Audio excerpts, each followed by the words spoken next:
Well, hello there, my fellow COVID refugees, and welcome to another episode of Drinking Alone with Friends, the show in which I drink alone and wish you were here. We're working through regarding cocktails, and this one is called The Business. It's actually a derivative and a play on a cocktail we made earlier last week, the Bee's Knees. And as you can sound, business, Bee's Knees, sounds pretty similar. It is not all that dissimilar. We're going to start with the classic build to our sours. So it's 3/4 of sour, in this case, lime juice. And then we're going to do 3/4 of sweet in the honey syrup.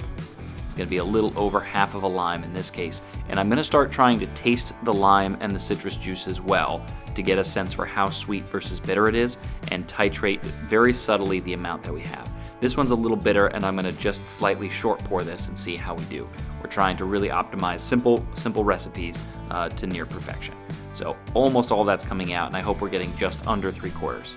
And we're going to go a slightly generous 3/4 on the honey syrup to counteract the bitterness of the lime that we used. As you can see on the left, we're using a new gin today. This is the Aviation Gin, which is from Portland, Oregon, and is a fairly classic gin in terms of its profile, like a dry gin, some juniper and aromatics, nothing too wild. We're gonna try and pour 2 ounces of this one into the cup there, if we can manage it there.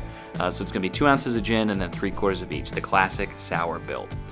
I really think that going with a single cube has been better in our recent experiments, so we're gonna stick with that.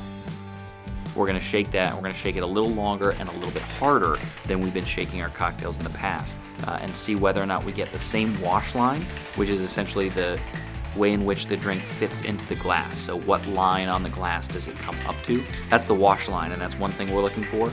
And then the other one is going to be obviously the flavor with dilution and chilling, but then we're also trying to get a little more agitation with this aggressive shaking that you're seeing to get some kind of foam and head to the drink, which is a little bit more texture and viscosity. So a chilled glass is coming from the freezer, and let's see how we did with a single cube shake. Double straining.